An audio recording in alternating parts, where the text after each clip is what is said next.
Good morning, student. I am Parvez Ahmad, Assistant Professor of Economics from HR College, Amnaur, Saran, Bihar. Today, we are going to study about the BA Part 2 syllabus of macroeconomics. Topic is meaning of money, its definitions, as well as its functions of money. First of all, money is known as anything which is used for the payment in any type of economic transaction. So we can say that Indian rupee is the money for India, American dollar is known as money for America, and Britain has pound sterling, and many other countries of the world have different name of money. So, but scientifically, what should be the definitions of money that will be correct in this modern world? Many economists define money in different terms. There are two thought or two type of definitions of money in this economic uh, life. One is the traditional approach. Second one is the modern approach of money. Traditional approach uh, states that money is generally anything, any object which is accepted by general people, by the government, by the investors, by the society for all transactions of goods and services in the economy. So, we have to give more emphasis on the money should be generally accepted by everyone for all transactions. इसका मतलब ये हुआ कि economy में कोई भी हम लोग क्रय या विक्रय या कोई आर्थिक क्रिया करते हैं तो हमारे ज़िंदगी में कोई ऐसा माध्यम हो जिसके लिए हम लोग जिसके माध्यम से कोई भी वस्तु क्रय या विक्रय कर सकें, तो ये सोसाइटी को एक्सेप्ट होना चाहिए, उस ऑब्जेक्ट को ही हम मनी कहेंगे। उसके बाद आते हैं हम लोग मनी को अलग अलग इकोनॉमिस्ट ने अलग अलग डेफिनेशंस दिया। तो कुछ इकोनॉमिस्ट हैं जिनके अलग अलग ट्रेडिशनल अप्रोच में नाम है। पहला है सेलिगमैन, प्रोफेसर सेलिगमैन साहब ने कहा है कि money defines as a thing that possess general acceptability, यानी कि मनी वह वस्तु या वह ऑब्जेक्ट है जो किसी समाज में पब्लिक द्वारा या समाज द्वारा एक्सेप्ट किया जाता है क्रय या विक्रय करने में। प्रोफेसर वालकर ने कहा है कि money is what money does, money वो चीज़ है जो मनी कार्य करता है।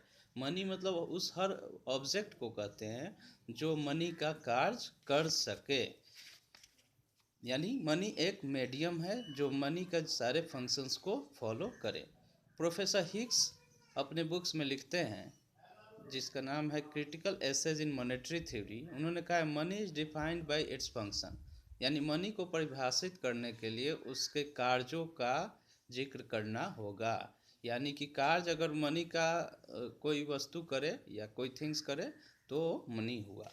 क्राउथर साहब ने कहा है कि money is anything that is generally acceptable as a means of exchange and which at the same time acts as a store of value.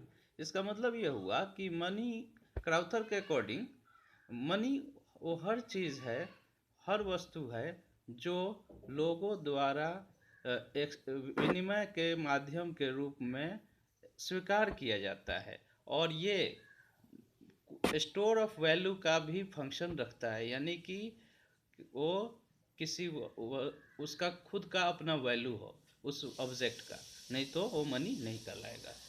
तो उसके बाद मनी को डिफाइन करने के लिए सबसे पहले जो है money is what money does, ये ज़्यादा कॉमन फैक्टर्स है, यानी कि मनी वो है जो मनी का कार्य करे। तो मनी का अलग अलग कार्य लोगों ने डिफाइन किया है। तो उन सब के डेफिनेशन के अकॉर्डिंग मनी को कहा गया है कि मनी एक मीडियम ऑफ एक्सचेंज है, यानी मनी वो चीज़ है जो हम क्रय विक्रय या कोई भी आर्थिक क्रिया है वो लेन देन का कार्य करता है। अगर ये कर रहा हो तो वो सारे वस्तु वो मनी है, वो चाहे रुपया हो, चाहे वो चेक हो, चाहे वो बॉन्ड हो, चाहे वो ट्रेजरी बिल हो, या कोई भी टाइम डिपॉजिट हो, वो सब मनी के रूप में हम यूज़ करते हैं। उसके अलावा मनी जो है एक यूनिट ऑफ अकाउंट है। मनी वो चीज़ है जो किसी भी चीज़ का जो वैल्यू को और क्रय विक्रय में प्राइस के रूप में या किसी रूप में उसकी गणना कर सके। Medium of money as a unit of account, यानी किसी वस्तु का वैल्यू जानना है तो वो मनी से ही मालूम चलेगा कि उस वस्तु का कितना वैल्यू है। इसका काउंटिंग यानी अकाउंटिंग वो मनी के माध्यम से होता है। तीसरा फंक्शंस है money is as standard of deferred payment.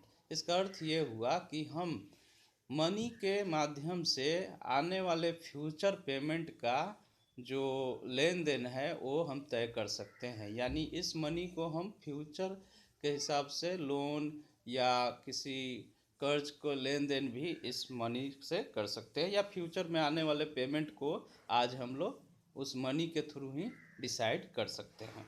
Store of value, store of value का मतलब होता है ये ऐसा एसेट है मनी जो खुद अपना फ्यूचर नीड्स के अकॉर्डिंग परचेजिंग कैपेसिटी रखता है। यानी मनी का वैल्यू कम नहीं होगा फ्यूचर में, इसीलिए इसका स्टोर ऑफ वैल्यू। किसी वस्तु का जैसे कीमत फ्यूचर में भी रहता है वैसे ही मनी का भी वैल्यू फ्यूचर तक रहेगा।